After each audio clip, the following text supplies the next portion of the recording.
What's up guys, I'm Phoenix Master 1 and welcome back for some more Fire Emblem Heroes, and today I'm going to be taking a look at Veld, the latest Grand Hero Battle unit that we're going to be getting this week. I'm going to be going over my analysis of him, of how you could use him with his unique weapon and what kind of builds you want to run with him to capitalize on that. And I know that not many people are going to be using him, but still he's kind of a cool, unique unit who wouldn't really get any kind of representation. So that's why I still want to review him. If you guys do enjoy these kinds of review videos, I would really appreciate if you could hit subscribe if you haven't already. Only if you enjoy, of course. And with that said, let us begin. Vex me further and you'll find yourself made of stone. Veld is a Red Infantry Mage, and we have no shortage of them. We have got Iago, we have got Null, we have got Miranda, even from this patch itself. However, Veld here does have a preferred weapon, so it does set him apart from all of those other red mages in a sense. So he has got Petrify as his weapon. So this is a reference to the stone weapon he had in Thracia, and it gives him +3 resistance, and at start of turn 1 through 5, it inflicts -7 attack and speed debuff and gravity effect on foe on the enemy team with the lowest specified stat for that specific turn. So on turn 1, the enemy unit who has got the lowest HP is going to be getting affected by gravity and the debuff. On turn 2, lowest attack enemy. On turn 3, lowest speed enemy. On turn 4, lowest defense. And on turn 5, lowest resistance. So his weapon only functions for like 5 turns. And this is a reference to the fact that stone weapon in Thracia did have only 5 usage. So it's a pretty cool reference. And the gravity effect is really good. It can definitely help you in certain scenarios. So this weapon, it's definitely unique, and when it comes to stat spread, that's definitely not unique. We definitely have quite a bit of units with that same archetype of stat spread of having high attack, high resistance, low speed, low defense. So it's pretty obvious. Having that high attack does help him hit hard, at least, but that speed is not really workable. He's not going to be doubling too many things. He does have a speed super boon, but again, that's not the ideal thing for him. Attack super boon would also have helped. And overall, this weapon doesn't really do anything for him in combat. He's just a support unit with this kind of niche weapon, I guess, unique weapon that can inflict gravity and debuff on specific units depending on the low stats they have on each turn. His base kit is also pretty disappointing. Chill resistance is fine, but res opening, I'm just tired of getting these opening skills. Honestly, just tired of just complaining at this point. So I'm gonna skip that. Now, let's compare him to some of the other units in similar class type and similar roles. We have Iago. He is really similar to Iago. He just has better resistance than him, and that's pretty much it. Iago's tome is much better weapon. It's more universal. And overall, I would consider Iago to be a better unit. And I don't think that's a unpopular opinion, because Veld's weapon is really niche. It's not going to be that universally useful. Versa, on the other hand, also has a support weapon. So overall, Iago can just have a more consistent weapon and can even have more Dragon Flowers. Versa is also in due for a weapon refine. So there are definitely a couple of red mages who have these kinds of support weapons. Veld definitely faces competition in that regard. Now, I think that where he's going to be used most is probably going to be Ether 8's defense. The reason being is that you could use him as a 7-slot unit. Now, if you guys do not know, similar to Regan, when we get defensive mythic units of that category, they are going to be opening a slot in defense teams as well, so we could run a 7th unit. The catch is that the unit who's going to be in the 7th slot is not going to be moving until a unit dies from your Ether 8's defense team. So it's just going to be standing there doing absolutely nothing. So you want to use some kind of support unit that can make it annoying. There are definitely a couple of units you could use, like Iago, Versa, Duma, and here even Veld. So I'm going to be going over how you could potentially use him and what you have to keep in mind when facing Veld in Ether 8's defense. He is going to be an uncommon unit, I think, but still he can definitely be really annoying with his tome, because you constantly have to be on your feet to make sure that the unit which you're trying to use the next turn does not get gravitied and have its movement reduced. So this is just going to be an example of what potential targets of Veld can look from his perspective if you're running him on Ether 8's defense, and what you have to look out for if you're playing against him. Now keep in mind, the enemy's turn's effect do pass on to your player phase, and the most important part here, for example, is turn 2. So as you can see, Peony has got less attack than Air. On turn 3 of your player phase, your Bolt Tower is going to go off, So your peony is going to be having gravity effect, which is not really all that good, because if you want to hit and run, that could be pretty annoying. And obviously these are just examples. These are not the end all be all kind of chart. It's just example, and if you have different merges, IVs, skills, and stuff like that, this will change. Similarly, in the turn 2 row, if Peony is running Fury and Milla is running Fortress Defense on her slot A, both of these units are going to be having 48 attack, which means that Veld can basically petrify both of them and gravity them. So that could be pretty annoying if you're trying to like smite your main carry unit into the range of the opponent's team, or maybe trying to hit and run again with Peony. So you could see that Peony is affected quite a bit. So this just depends on what kind of mythics you're using. The reason being is that mythic units don't really get any kind of buff. Your main carry unit are going to be getting buffs from these mythic units, so most of the time they're not going to be having low HP, attack speed, defense, or even resistance. It's going to be your mythic units who are not getting those boosts, who are not going to be getting the boost if they're not in the bonus season. So pretty much out of the light mythics, Peony and Air are going to be most affected, and on Astro season, Plumeria and Altina can get affected by stuff like that, so it depends on how you want to use them as your 7th slot unit. This is, of course, I'm trying to future-proof my video, because you could definitely try to use Veld in that sense. Now, being talked about Aether8's defense and what he could do, let's talk about what he could do in other game modes. In Arena Assault, he could be used as a one-off copy, and he can basically be used to gravity dancers like Legendary Azura, or low HP range threats that you might face in Arena Assault. Even if these units are plus 10 merge, at the end of the day, they are going to be having less HP than maybe the armor units or the like very bulky units the opponent might have. Even though Legendary Azura is going to be running Blue Dual Infantry, she is going to be having less HP than stuff like plus 10 Legendary Chrom, stuff like that, because her base HP is already pretty low. So stuff like that could be done, and it can basically be used to slow down the advance of the opponent's team. So I could definitely see usage of him in Arena Assault.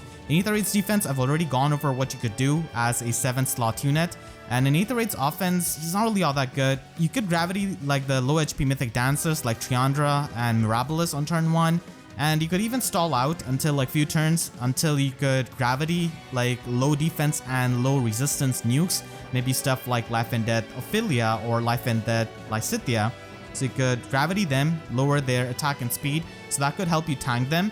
But it may or may not prove to be useful, because if their movement is reduced, they might actually get danced by someone. And like if you want to reduce the movement of these range units as it is, you could use someone like Loki. She's just much better. And we do have some other consistent support options like Iago Versa, so wouldn't really recommend him in Aether8's offense. Resonant Battles, he just does the debuffs. All of the Thieves and Guardians already have one movement. In the in-game content, it really depends on the AI really, because if the AI does not move on its own, then you could stall out and maybe create an opening perhaps by petrifying a particular enemy. But if not, then he might just petrify random units in the back line, which doesn't really help you. And in Pawns of Loki Grand Conquest, just use like Iago Versa honestly, when facing like these many number of units.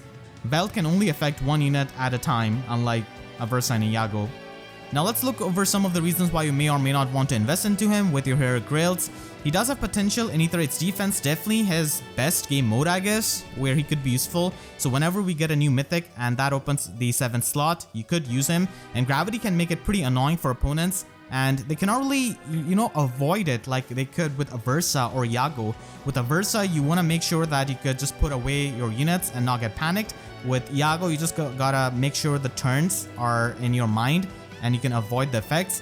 With Veld, it is going to be happening no matter what. You still have to, be careful of which unit is going to be getting petrified. So it could definitely keep your opponent on toes.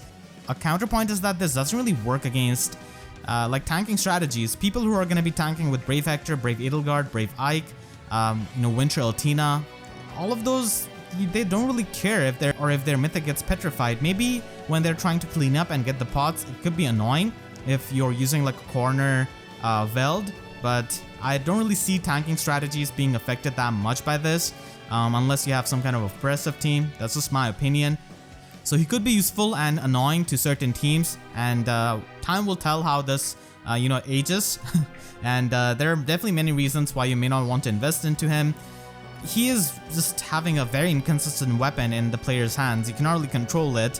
Aversa and Iago have just a better utility with their support weapons, and as I said, Aversa is going to be getting refined probably this year or maybe early next year.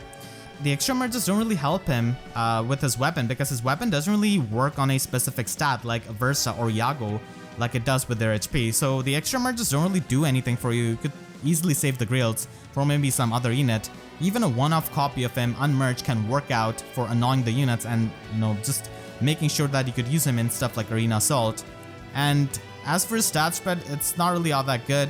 Defensively, he's just outclassed by Sophia, who just has a Raven Tome, also has Bracing Stance, Weapon Refine, is easier to get and easier to plus and merge, and does not require trade fruits or any of those things. So overall, like, Veld is a unique unit because of his preferred weapon, but he's not really anyone who's going to be breaking the game or being very, very common, I feel like. I don't think many people are going to be investing into him that much. He is interesting, I guess, with his weapon. At least he's unique because of that, but that's basically what he could do. And you did see what he could do in Ether 8's defense as well when we get the 7th slot open. So let's go for some of the builds which you could run on him. He doesn't really have too many options. As I said, even on budget he could work.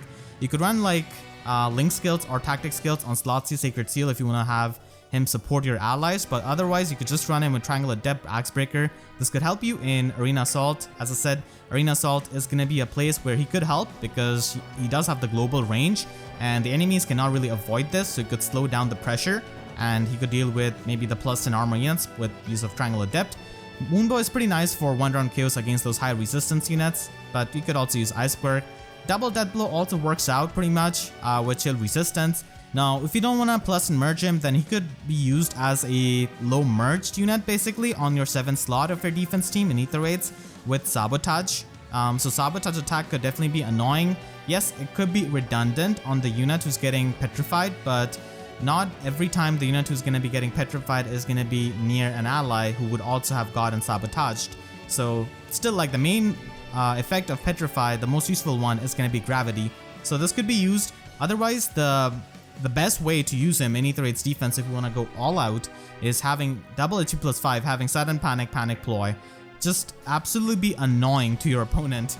And Sudden Panic can also be a really annoying thing if you have an oppressive team which doesn't really give them much space to move, and then he can petrify units and slow them down, which could just add to the annoyance factor.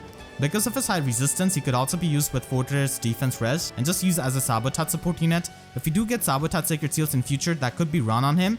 And if you don't want to use him as a 7th slot unit in Ether 8's defense, and you want to use him like in a main offensive role, and you actually want him to move before, then you could just use him with Mirror Impact and having Time Pulse and Quicken Pulse, and he could get like Infantry Pulse from like an Infantry Dancer maybe to have Pre-Charge Iceberg, and he could hit definitely pretty hard with that 54 resistance. Finally, even though he doesn't have much going on for himself with his weapon, you could still use him as a mage tank, I guess, by utilizing his resistance by running these kinds of defensive skills. Little attack resistance, attack res unity, all of these are pretty expensive skills, but I guess if you want to go for that, then these are the options. And finally, if you want to meme with that plus speed super boon, then you could run a speed based build like this and basically have him with 57 speed. So I don't think many people are really going to be plus and merging him, but it's just funny to see. And now let's move on to the bonus section. What if I had to improve Veld? I did have some expectation out of him, and many people did as well, so the first change I would do is make him a colorless mage. Red mages are oversaturated. Colorless mage as a free-to-play unit not only gives us a good option for Pawns of Loki, but also gives us a unique option in the Grail pool for a class type that is pretty rare. Of course, Duo Micaiah, Bramimond are on their league of their own. Zane is also pretty unique, so he's probably not going to be that impactful of a colorless mage, but still, at least it's something. And I would change his base kit. I would have Quick Repose 3 at 4-star and Attack Risk Form at 5-star. So that's much better base kit. Also, I'll be giving him Attack Super Boon. Now, all of those things done, we'd still have to make changes to his weapon. Right now, I think his weapon is extremely niche. It's kind of underwhelming. So I would have some kind of support condition that is always going to be active and that you could control. So I would basically give him attack and speed debuff in a similar pattern to Sias and Arvis. So they basically have the area and effect of a plus sign if they're in middle of a map, and that is extremely good. So they could support their allies with the attack and speed debuff, which is going to be very consistent. It is not depending on any resistance or HP. It's extremely good support in my opinion. And then the real fun part comes with the secondary effect. So through turns 1 through 5, we're still going to be having the gravity effect, but I'm also going to be having flash effect, because when you get petrified, you're not going to be able to attack back, right? You got turned into a stone. So I think flash effect could be really annoying, honestly. And I would actually flip the condition upside down. Instead of targeting enemies who have got the lowest of those stats, I would target enemies who have got the highest of those stats. And this could allow us to, target Ether Raid's offense carries, which are gonna be having high HP, high attack, high speed, stuff like that. And having flash and gravity status on them can be such an annoying thing. So he's basically a colorless mage that is super annoying to face because of his debuffs, flash, and gravity. So these are the changes which I would have done personally. Maybe I went a bit too overboard, but I just wanted to have fun with petrifying stone condition. And it's just funny to me that he got 13 votes in Choose Your Legends 4, and he got into the game before many of the villains like Medius, Nurgle, and so many more. So yeah, that's gonna be my review. Hope you guys enjoyed. Make sure to share this video with your friends who are thinking of memeing with him or even building him up as a one-off copy or even plus 10 merch. And I want to thank all of my YouTube members for their constant support. If you enjoyed, then please be sure to leave a like and a comment. Helps me tremendously, and be sure to subscribe and hit the notification bell, because YouTube sub boxes are about as functional as Veld's weapon after turn 5. So with that said, I'll see you guys next time. Thank you so much for watching and have a great day.